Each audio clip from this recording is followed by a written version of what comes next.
¿Qué pasa, gente? Muy bienvenidos todos al canal del arte. Hoy yo quería hacer una cosa un poco diferente y me gustaría, bueno, pues comentaros cómo explico yo la historia del arte.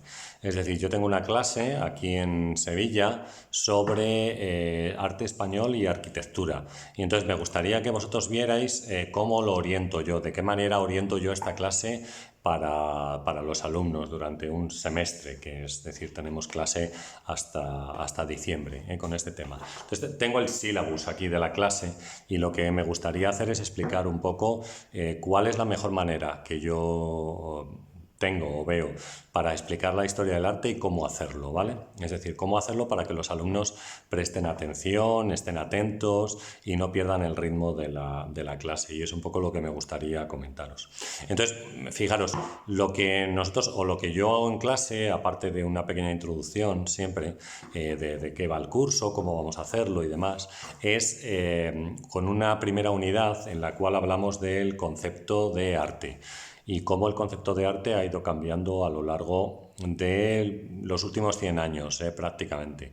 Es decir, lo que hacemos en esa clase es comparar obras que representaban el ideal de belleza, ¿sabéis?, con otras obras contemporáneas que no tienen nada que ver con eso, incluso que algunas son un poco detestables o despreciables. Digo desde el punto de vista artístico. Me refiero, por ejemplo, al urinario, la fuente de Duchamp, ¿sabéis?, que es una, digamos que es como una obra contradictoria, ¿no? Porque cuando tú la pones en clase, los chicos dicen, pero bueno, ¿cómo este tío me está poniendo aquí un urinario y está diciendo que si es una obra de arte o no es una obra de arte? Así que nada, eso es, comparamos también diferentes tipos de soporte, es decir, cómo antiguamente se utilizaban algunos soportes principalmente para la pintura y ahora utilizamos otros, ¿no? Como por ejemplo el vídeo, las nuevas tecnologías, el ordenador y demás. Entonces lo que hacemos es comparar obras antiguas con obras muy parecidas que sean modernas pero bajo algún otro tipo de soporte. O también, bueno, pues hablando del arte conceptual y de la performance, repasamos algunos de los grandes pensadores del siglo XX. Para mí, por ejemplo, los situacionistas tienen una actitud, o el dadaísmo, el punk, tienen una actitud muy interesante. Quiero que los chicos la conozcan. Y también hablamos, por ejemplo, de las performance y si el movimiento femen, sabéis, estas mujeres que enseñan sus pechos para llamar la atención con diferentes eslóganes, pues también representan algo que tenga que ver con lo artístico o no. Separamos perfectamente lo que era una obra de arte antes del siglo XX, antes de la llegada de la modernidad, y lo que significa la llegada de la modernidad y la disgregación en los diferentes ismos que, bueno, pues algunos de ellos terminarán en la abstracción, otros en cambio pues cogerán otro tipo de derroteros. Yo creo que de esta manera, sabéis, los chavales se enganchan porque ven obras que son conocidas, como la Gioconda o yo qué sé, la Venus de Milo o por ejemplo el Nacimiento de Venus de Botticelli, y lo comparamos con otras obras contemporáneas con las cuales son semejantes o tienen semejanzas, con lo cual pues de esta manera yo creo que ganamos un poquito la atención, ¿no? Y intentamos acercar a los chicos a lo que es una obra de arte contemporáneo, sin aclarar nunca lo que es una obra de arte contemporáneo. Es decir, lo que hacemos es simplemente plantear cuestiones para que ellos vean que existen otros tipos de soporte, que existen otras formas de representación y que se puede hacer de otra manera a como se hacía antiguamente con obras que tenemos veneradas, sabéis, tanto en época renacentista, gótica, barroca principalmente. Así que eso sería.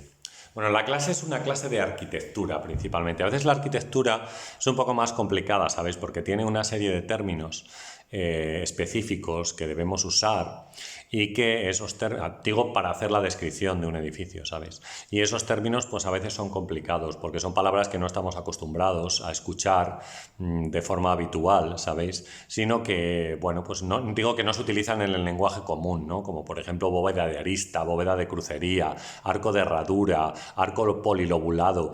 Es decir, este tipo de palabras no son de uso normal y común, entonces hay que aprenderlas. Lo que hacemos en la clase, ¿sabéis? Como empezamos con el arte romano, es introducir algunas de estas palabras. Es decir, con cada estilo que vemos antes de llegar al románico, lo que hacemos es introducir algunas palabras, ¿no? Pues en el arte romano, por ejemplo, introducimos 2 o 3.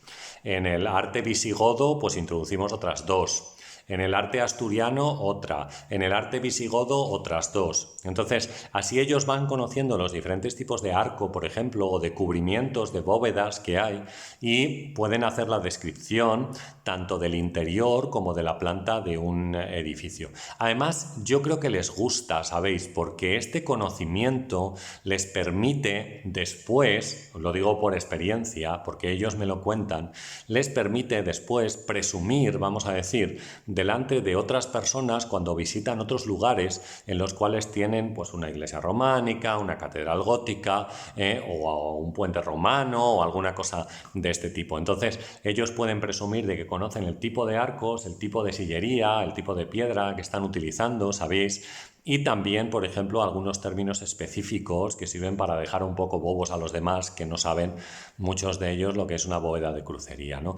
Entonces, bueno, por comentaros alguna cosa de este tipo, a mí eso me parece curioso y me parece interesante, y yo creo que merece la pena hacerlo de esta manera. Es decir, vamos avanzando, ¿no? Con el arte romano, visigodo, asturiano, mozárabe, románico, gótico y después renacimiento, y vamos introduciendo pequeñas cosas en cada una de estas descripciones para que ellos sean capaces de poder leer o poder describir un edificio cada vez que entren en él. Bueno, practicamos mucho, ¿sabéis? Practicamos con plantas de edificios, practicamos con los interiores, practicamos con diferentes tipos de arcos, con diferentes tipos de bóvedas, con pilares, columnas, para que realmente puedan distinguir, ¿no?, qué es dórico, jónico, corintio, cuándo se usan más y cuándo pues hay estructuras que son clásicas o anticlásicas, por poneros un ejemplo o hablaros sobre alguna cosa de este tipo. Bien, esto en cuanto a la arquitectura, que puede ser incluso una parte, digamos, más pesada, ¿no? Más pesada. Claro que todo esto, nosotros con la arquitectura lo que hacemos es salir mucho a la calle.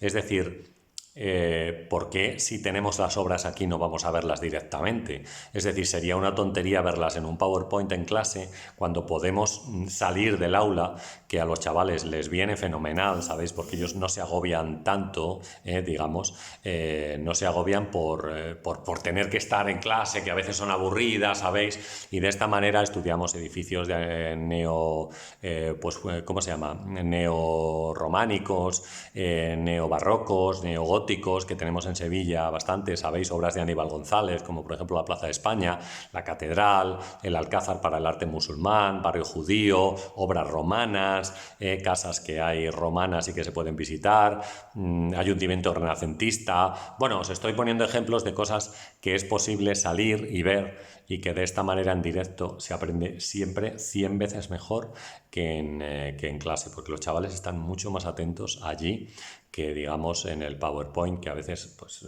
realmente se aburren, porque es así, es decir, porque es muy complicado competir con un teléfono móvil, ¿sabéis?, para un profesor. Entonces, bueno, eso es lo que quería deciros. Bien, en cuanto a la escultura y la pintura, como sabéis, muchas de las, en Europa, por supuesto, muchas de estas artes tienen que ver con lo religioso. Perdón, que se me ha caído el teléfono, tengo que seguir, perdonad, tienen que ver con lo religioso. Entonces, al tener, digamos, esta conexión con la religión, en cada cosa es importante contar una historia, es decir, si es una historia del Antiguo Testamento, si es el Nuevo Testamento, vamos a contar la historia, a ver si la conocen. Seguro que algunos la conocen y otros pues no son religiosos y ni siquiera han oído jamás hablar de ella, pero la van a ver muchas veces porque está representada, ¿no?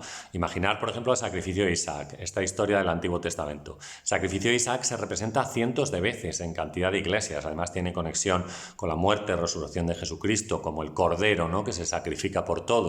Entonces, tienen que conocer la historia del sacrificio de Isaac, qué es lo que representa y por qué se representa, y sobre todo también qué elementos aparecen y qué se repiten en esa historia, porque luego cada historia tiene sus propios elementos. Por ejemplo, el sacrificio de Isaac siempre tiene un cuchillo, ¿vale?, tiene un carnero que van a sacrificar, un cordero, una, ¿cómo se llama? El cranberries, hombre, una zarzamora o algo así, es decir, esta zarzamora, y también encontramos una pira, que es el lugar donde se hacía el sacrificio, ¿no? La mano de Dios suele aparecer para parar la mano también de Abraham y que no sacrifique a su hijo Isaac. Esto es solo un ejemplo, ¿vale?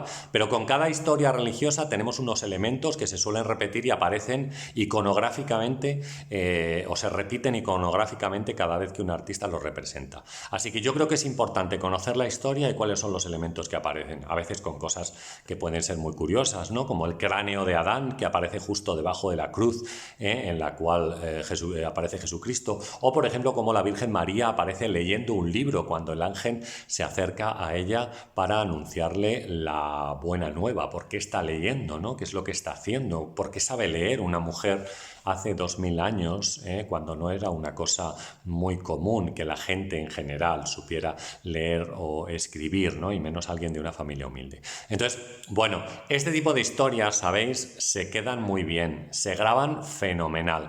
Y yo creo que tanto las historias como los elementos que se repiten nos sirven para identificar cada una de estas obras, ¿vale? Bueno, nada, simplemente es así. Yo también les digo que la mejor manera de estudiar, ¿sabéis?, es con las notas que tengan o hayan tomado y los PowerPoint que yo les envío para que ellos los puedan ver y revisar. Es decir, PowerPoint y notas, memoria fotográfica, y es importante. Siempre, antes de hacer un examen, que consiste en 5 o 6 imágenes que ellos deben identificar, sabéis que no son para nada complicadas porque no merece la pena, siempre antes de un examen se hace un repaso. Hacemos un repaso el día anterior con todas o algunas de las diapositivas de las imágenes que nosotros hemos visto a lo largo del semestre o del medio de curso, ¿sabéis? Y de esta manera ellos tienen que hacer lo mismo que hacen durante el examen. Y yo creo que eso les sirve mucho, exactamente igual, para poder grabar cuáles son las cosas más importantes, ¿no?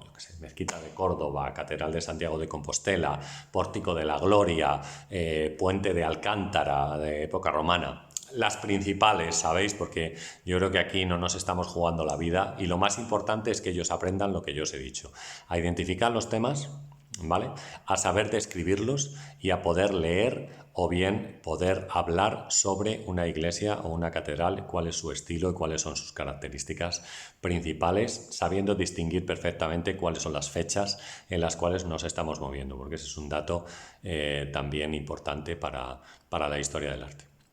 Muy bien, gente, pues nada, quería contaros esto hoy. Yo creo que era un vídeo que tenía ganas de hacer, no tiene imágenes ni nada parecido, pero bueno, a mí me parece curioso, interesante, y entonces, bueno, espero que os guste. Si es así, por favor, pues nada, darle al like, suscribiros al canal si todavía no lo habéis hecho, porque yo creo que el contenido que tenemos pues es muy interesante, compartirlo si pensáis que puede ser importante o curioso para otras personas que también se dediquen a enseñar historia del arte o cómo hacer la enseñanza de la historia del arte, ¿vale? Voy a dejaros en la caja una pequeña descripción del vídeo, algunos de los libros también que tenemos o que tengo publicados que podéis conseguir en Amazon, y poco más. Es un vídeo que estoy grabando así porque me apetecía hacerlo. Nos vemos en el próximo vídeo, en el cual pues prometo trabajar un poco más que en el de hoy. Un saludo a todos, un abrazo a todos y nos vemos. Hasta pronto.